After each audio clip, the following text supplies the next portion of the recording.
Hello everyone, prominent learning में आप सभी का स्वागत है।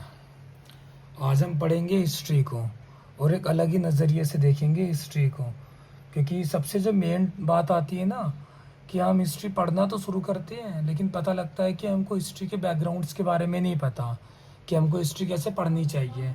तो आज के टॉपिक में हम यही पढ़ेंगे कि हिस्ट्री की स्टार्टिंग कहाँ से करें और एंडिंग कहाँ पे करेंगे। ठीक है, अभी आज की जो वीडियो है उसमें हम बस एंशियंट हिस्ट्री की बात करेंगे और साथ साथ समझेंगे कि जो एंशियंट हिस्ट्रीज है उसमें कौन कौन से मोस्ट इम्पोर्टेंट टॉपिक्स हैं जो मोस्टली एग्जाम में पूछे जाते हैं। ये जो वीडियो है वो हर एक के लिए इम्पोर्टेंट रहेगी, चाहे जो गवर्नमेंट जॉब की तैयारी कर रहे हो, जो स्टूडेंट हो, जो 12th क्लास में हो, उन सभी के लिए ये इम्पोर्टेंट रहेगी वीडियोस। तो सबसे पहले हम बात करते हैं कि जो हिस्ट्री है उसको कितने भागों में डिवाइड करा गया है। तब एक उन्होंने नाम क्या था, जेम्स मिल। 1817 में इन्होंने हिस्ट्री को सबसे पहली बार डिवाइड करा था। इन्होंने बोला कि अगर हमको हिस्ट्री को समझना है तो it is important to divide into the 3 types, या 3 पीरियड में डिवाइड कर दिया गया इसको। अगर मैं यहाँ पे लिखूँ हिस्ट्री तो उसको 3 पीरियड में डिवाइड करा गया है। पहला कौन सा होता है, एंशियंट, दूसरा है मेडिवल और तीसरा है मॉडर्न। अच्छा, एक और चीज़, जब लोग मॉडर्न पीरियड के बारे में पढ़ते हैं तो उनको लगता है कि जो मॉडर्न पीरियड है वो अभी तक की है, लेकिन नहीं, अभी जो चल रहा है वो पोस्ट मॉडर्न पीरियड चल रहा है। जो मॉडर्न पीरियड है वो हमारा 18th सेंचुरी से स्टार्ट होता है, 18th सेंचुरी से स्टार्ट होता है और ये चलता है हमारा 1947 तक की, यानी जब तक कि ब्रिटिश से हमारा देश आज़ाद नहीं हो गया है तब तक की ये चलता है हमारा मॉडर्न पीरियड। अब आ जाओ एंशियंट पीरियड। एंशियंट पीरियड का जो टाइम पीरियड होता है वो बिफोर 18th सेंचुरी है, सॉरी बिफोर 8th सेंचुरी है, यानी 8वीं शताब्दी से पहले, 8वीं शताब्दी से पहले का जो पीरियड होता है वो हमारा एंशियंट पीरियड होता है। थर्ड नंबर पे आता है मेडिवल पीरियड। ठीक है, मेडिवल पीरियड्स का मतलब होता है कि मध्यकालीन युग, यानी इसको यूरोपियंस वाले ना मिडल एज बोलते हैं, बस उनका टाइम पीरियड अलग है, इंडिया का टाइम पीरियड थोड़ा सा अलग है। इंडिया का जो टाइम पीरियड है वो है 8th सेंचुरी से लेकर 18th सेंचुरी तक की। ये जो टाइम पीरियड है ये हमारा मेडिवल पीरियड का है।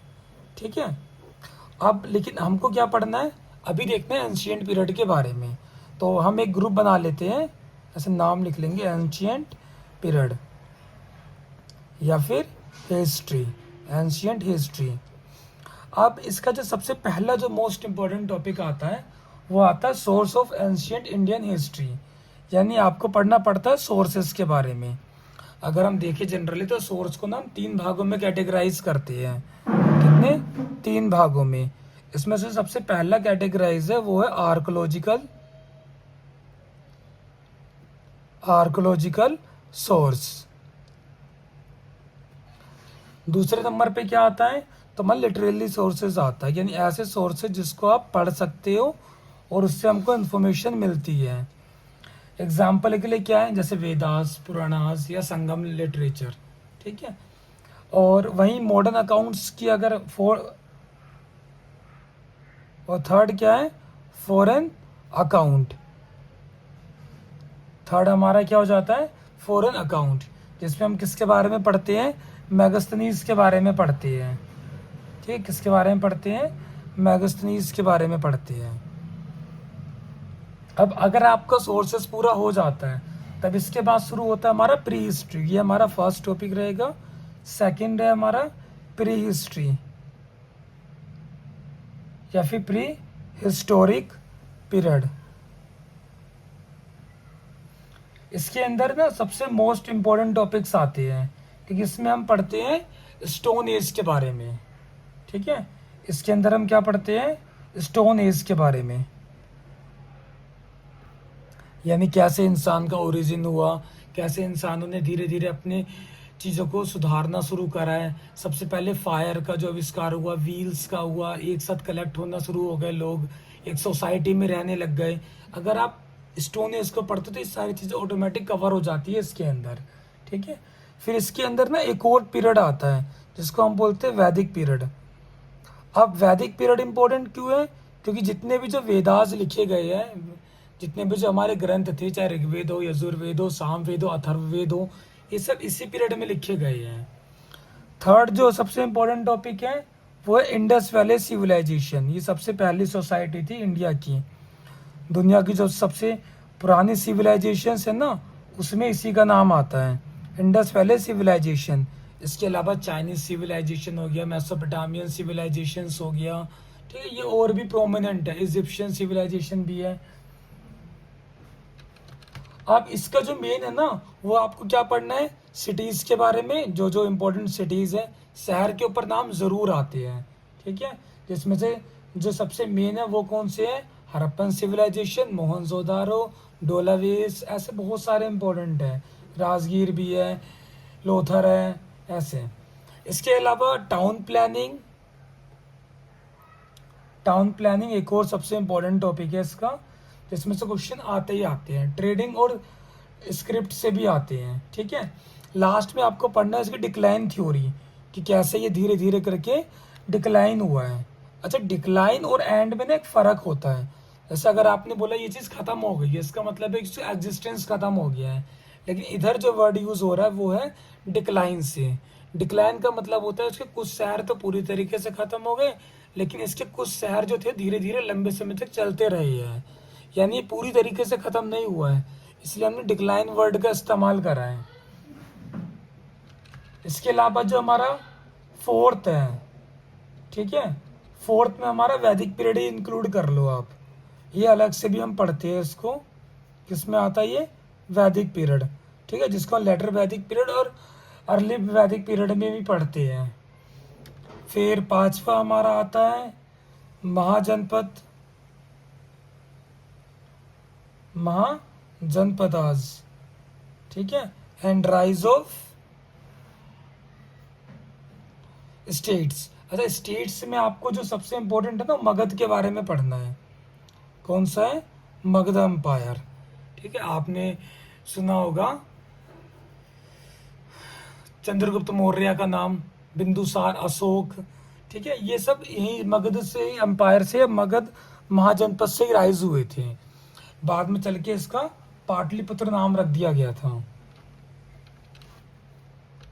अब जो हमारा सिक्स्थ है ना, वो देखते हैं।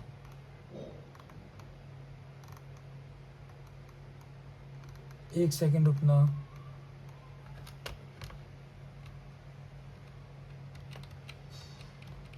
अब आता है रिलीजन मूवमेंट्स। सिक्स्थ हमारा क्या इंपॉर्टेंट है, रिलीजन या फिर रिलीजियस, रिलीजन लिख लो, या फिर रिलीजियस मूवमेंट्स, ठीक है। इनके अंदर हमको किसके बारे में पढ़ना है, तो बुद्धिस्ट या बुद्धिज्म, दूसरा जैनिज्म, ठीक है।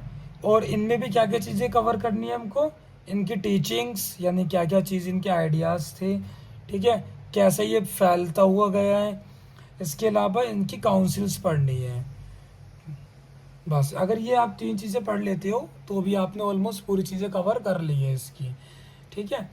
अब जो अगला टॉपिक आता है वो आता है मौर्य एम्पायर। अगर सबसे पहला जो हमारा एम्पायर अगर बना है तो वो कौन सा एम्पायर था, हमारा मौर्य एम्पायर, ठीक है। मौर्य एम्पायर के बाद आता है पोस्ट मौर्य एम्पायर। इस पे हम देख लेते हैं। हमारा सातवां क्या है, Maurya empire.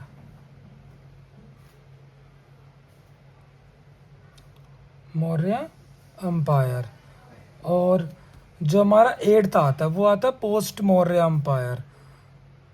Post Maurya empire. ये दोनों ही टॉपिक बहुत इंपॉर्टेंट है। मौर्य एम्पायर ही पहले मगध जो था ना, उसी को पूरे भारत, मतलब मगध के राजा से ही ओरिजिन हुआ है इसका। जैसे जैसे अभी मैं एक एक करके ना सभी टॉपिक्स को एक्सप्लेन भी करूँगा अंदर से, तो ऑटोमेटिक समझ में आ जाएगा।